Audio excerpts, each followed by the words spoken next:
Secundaria, segundo grado. Lengua materna, español. Crear mundos escritos.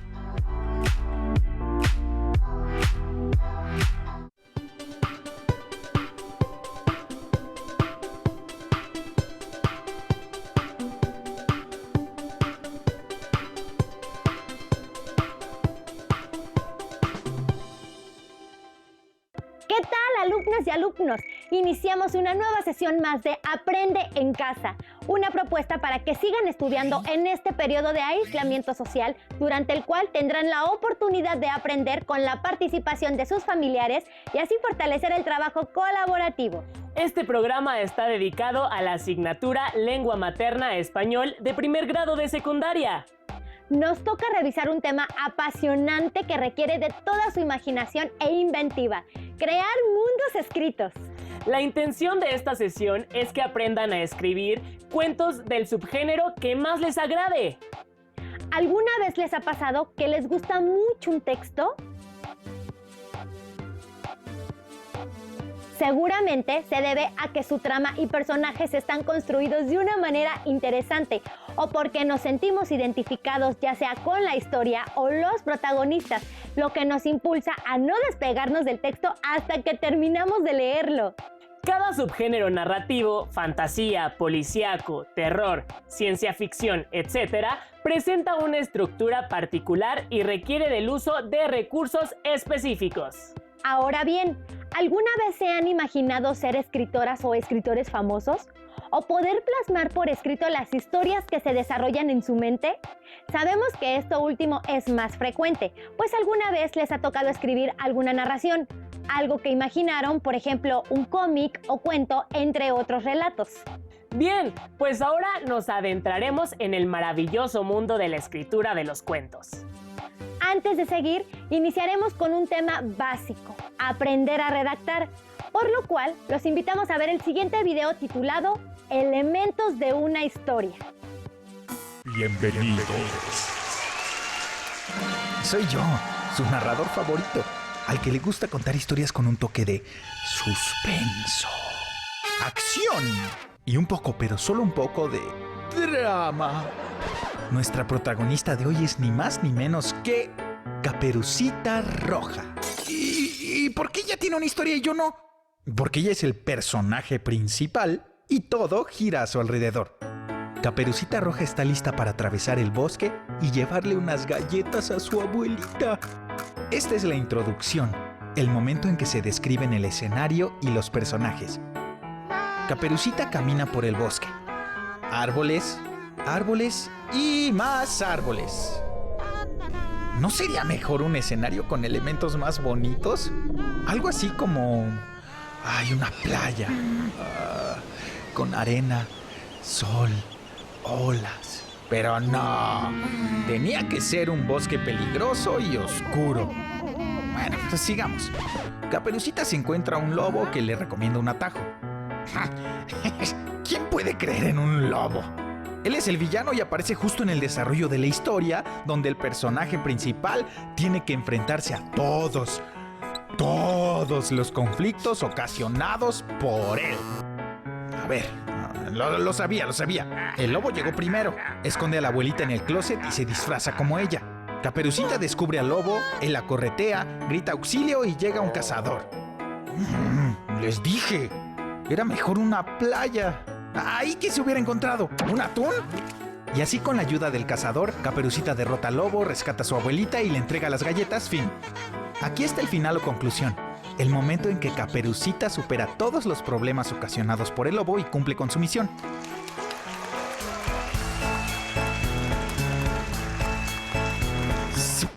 ¿Pero qué pasaría si el protagonista fuera el lobo?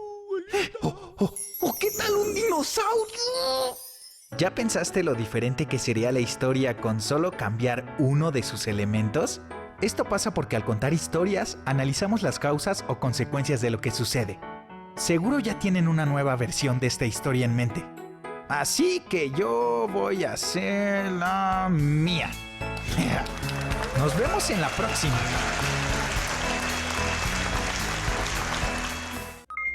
Como observa observaron, las historias narran siempre un conflicto que los personajes deben enfrentar. Las dificultades pueden ser desde la búsqueda de un tesoro, el viaje de un lugar a otro o, ¿por qué no?, a otros mundos, entre otros conflictos. En las historias siempre hay causas y consecuencias. Por ejemplo, en Caperucita Roja, la causa de que Caperucita llegue después del lobo a la casa de la abuelita se debe a que el lobo la engaña. Ahora que ya conocen los puntos importantes acerca de ciertos elementos que deben tomar en cuenta para pensar en una historia, es importante que profundicen más en la estructura de su historia. Para ello te invitamos a ver la cápsula Estructura de una historia. ¡Pongan mucha atención!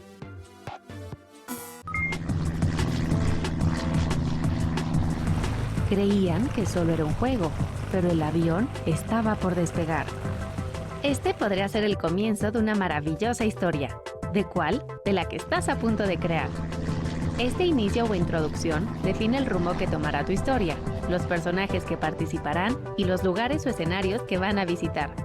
Los personajes pueden ser personas, seres u objetos que transmiten emociones, realizan acciones e interactúan con los elementos de la historia. El escenario es el lugar donde ocurre la historia y te sirve para describir cómo es el paisaje, cuál es el clima y cuáles son los elementos que están presentes. Ya que definiste la introducción, es momento de presentar las acciones que marcarán el desarrollo de la historia. Aquí surgirán los retos que deberán enfrentar los personajes y las decisiones que tomarán para solucionarlos. Y a veces, una mala decisión podría desencadenar más retos a resolver. Para finalizar se necesita un desenlace donde se dice cómo termina la historia y se conoce el aprendizaje que obtuvieron los personajes. Pero espera, esto no es todo. Siempre puedes seguir agregando elementos que te permitan analizar las causas o consecuencias de lo que sucede en tu historia. Por ejemplo, ¿qué o quién crees que estuvo jalando la cuerda todo este tiempo? Retomando el contenido del video, una historia contiene los siguientes elementos. Introducción, la cual plantea el rumbo que tomará la historia. Personajes, que pueden ser personas, seres fantásticos, objetos, etc. Ellos interactúan con los elementos de la historia para transmitir emociones. Escenario. Aquí se describe el lugar y los elementos donde se desarrolla la historia. Desarrollo. Es donde se presentan los retos y acciones de la historia. Desenlace. Nos dice cómo termina la historia y en ocasiones cuál fue el aprendizaje que obtuvieron los personajes. Ya tenemos varios elementos para que puedan armar su historia, pero es importante que veamos otros para redactarla. Por ejemplo, ¿por qué elegimos determinado tema? ¿Cuál es el propósito? ¿A quién irá dirigido? ¿Qué tipo de lenguaje debemos usar? Y otras preguntas que nos ayudarán a aterrizar nuestra historia. Por ello, veremos el siguiente video, Aprendiendo a redactar, que contribuirá a entender más puntos anteriores. ¡Disfrútenlo! Bienvenidos a su programa Cocina de Autor. Hoy en la sección Esta palabra ya se coció, prepararemos una receta muy buena. Hola Pepe, ¿qué haces? Hola, estoy revisando las preguntas de WhatsApp para el programa y hay una receta que nos están solicitando, pero que nunca hemos preparado. ¿Cuál? ¿Cómo escribir un texto? ¡Qué interesante! Parece muy buena. Hagámosla. ¿Dónde está? Aquí la había dejado. Lo encontré. ¡Uy, se ve riquísima! Sí, pero antes de prepararla es importante definir algunas cosas. Primero, ¿por qué queremos cocinar este texto? Puede haber varias razones. Compartir un tema o una historia que nos guste mediante una reseña o comentario. Crear un cuento o redactar una carta para solucionar un problema. Contestar esta pregunta nos ayudará a resolver el segundo punto a definir. ¿Qué platillo cocinaremos? Es decir, ¿qué tipo de texto escribiremos? Porque cada tipo de texto tiene una función, características y propósitos distintos.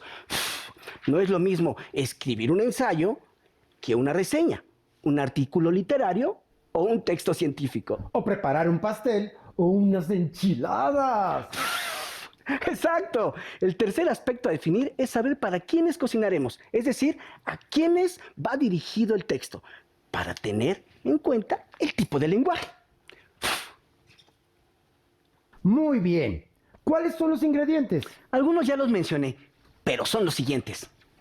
Tema, propósito comunicativo, tipo de texto, público al que va dirigido, lenguaje a utilizar, formal, informal, técnico, etc.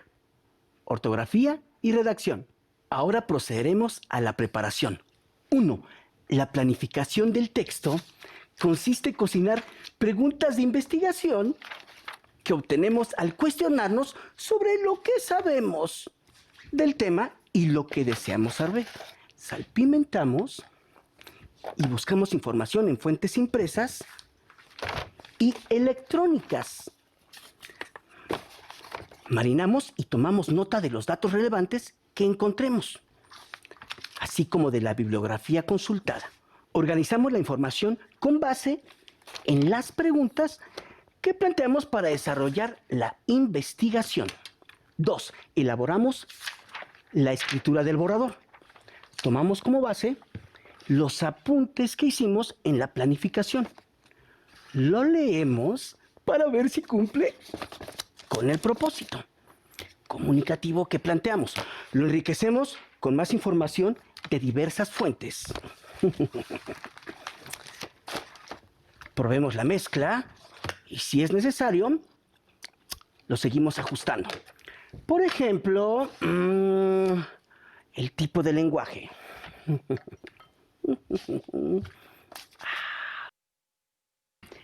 Es importante preparar los recursos visuales que apoyarán el contenido del texto, como imágenes, tablas, esquemas y gráficas, entre otros.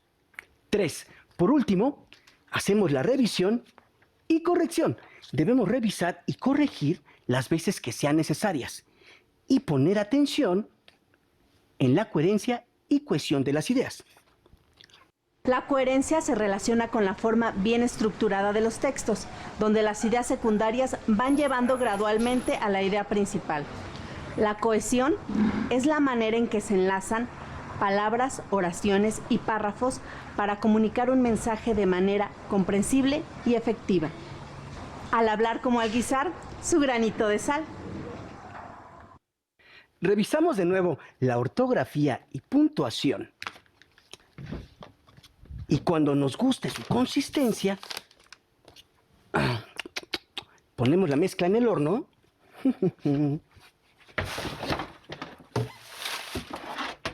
Y la dejamos 1 hora. Pasado el tiempo de cocción, tenemos nuestra versión final. Y esta palabra ya se coció. Gracias por acompañarnos en una emisión más de Cocina de Autor. Nos vemos en el próximo programa. Como observaron en el video, la redacción de un buen texto se debe de contar con los siguientes elementos: tema, propósito comunicativo, tipo de texto, público al que va dirigido, lenguaje a utilizar, ortografía y redacción. Tengan esto en mente antes de iniciar la redacción de su texto. Es por eso que les pedimos que vayan eligiendo un tema que sea de su interés. Ahora bien, ya sabemos qué elementos requerimos para crear nuestro texto. Pero lo cierto es que su historia no solo requiere todo eso, además necesita una correcta puntuación, pues esta sirve para que su narración sea entendida. Al escribir adecuadamente, le otorgan al lector una guía para que no se pierda y entienda su texto. ¿Tienen dudas? No se preocupen, ahora los invitamos a ver el último video de esta sesión, la importancia de puntuar un texto, en el cual se explica más a fondo este tema. Bienvenidos a otra emisión de su programa Cocina de Autor. En su sección, ¿qué dijo? El tema del día de hoy es la importancia de puntuar un texto. ¿Es posible comprender un texto que no tiene puntuación? ¿Qué ocurriría si no usáramos la puntuación en los textos que escribimos? Hoy sabremos las respuestas. Los concursantes del día de hoy son: escritor irlandés, considerado uno de los más grandes del siglo XX. Entre sus obras destaca Ulises, Con ustedes, James Joyce. Ha empleado con maestría la puntuación en sus textos y la primera latinoamericana en ganar el Premio Nobel de Literatura. Ella es Gabriela Mistral. ¡Comenzamos! Primera pregunta. ¿En qué periodo histórico se crearon los primeros antecedentes de los signos de puntuación? A. Grecia antigua. B. Imperio Romano. C. Antiguo Egipto. Grecia antigua. ¡Correcto! Siguiente pregunta. Los signos de puntuación permiten que un texto sea comprendido porque A. Ayudan a jerarquizar las ideas. B. Dan estructura al escrito. C. Destacan las ideas principales. D. Evitan ambigüedades. E. Hacen comprensibles las oraciones. Todas las opciones. ¡Así es! Ahora veamos un ejemplo. Les presento el testamento sin puntuación. Dejo mis bienes a mi sobrino Juan o a mi hermano Luis, tampoco jamás se pagará la cuenta al sastre, nunca de ningún modo para los jesuitas, todo lo dicho es mi deseo. El juego consiste en que le asignaré un personaje de la carta a cada uno y tendrán que valerse de los signos de puntuación para que el testamento los favorezca. Contarán con 10 segundos para ello. El sobrino para James Joyce y los jesuitas para Gabriela Mistral. ¡Comienza el tiempo! Revisemos primero el texto de Gabriela Mistral. ¿Dejo mis bienes a mi sobrino Juan? No. ¿A mi hermano Luis? Tampoco. Jamás. ¿Se pagará la cuenta al sastre? Nunca. De ningún modo. Para los jesuitas todo. Lo dicho es mi deseo. Ahora la versión de Mr. Joyce. Dejo mis bienes a mi sobrino Juan, no a mi hermano Luis. Tampoco jamás se pagará la cuenta al sastre. Nunca, de ningún modo, para los jesuitas. Todo lo dicho es mi deseo. ¡Muy bien! Ambos cumplieron con el objetivo. En las versiones cambió el heredero, gracias a la precisión brindada por los signos de puntuación. Los escritores a veces jugamos con el uso de los signos de puntuación por distintas razones. Realizar experimentos con el lenguaje, exigir la atención plena del lector o transmitir emociones. Es una herramienta expresiva más. Pero para hacerlo y lograr que las narraciones y poemas sean comprensibles, se necesita un conocimiento vasto del lenguaje y dedicarle mucho tiempo al goce de la lectura y la escritura, nuestras mejores maestras. Vayamos con la última pregunta. ¿De qué monarca se dice que anuló la sentencia de un preso cambiando el lugar de la coma? A. Isabel I. B. Carlos V. C. Luis XIV. Carlos V. ¡Bien contestado! El mensaje decía, perdón imposible que cumpla su condena. Y con él cambió quedó, perdón, imposible que cumpla su condena. Ha llegado la hora esperada. El ganador es Gabriela Mistral. El premio es un viaje a la ciudad griega de Pompeya, antes de ser consumida por la erupción de un volcán, descrita en la novela Los últimos días de Pompeya, de Edward Bulwer. Los esperamos en la siguiente emisión de Cocina de Autor en su sección ¿Qué dijo? ¿Qué les pareció el video? En él se resalta la importancia de emplear una puntuación correcta dentro del texto que planean escribir, ya que los signos de puntuación pueden cambiar el sentido de una idea o ayudarnos a evocar sentimientos o emociones en nuestros lectores. Pueden poner en práctica su puntuación al redactar diversas oraciones siguiendo esas reglas o incluso jugando con las ideas que les surjan. ¡Hasta pronto!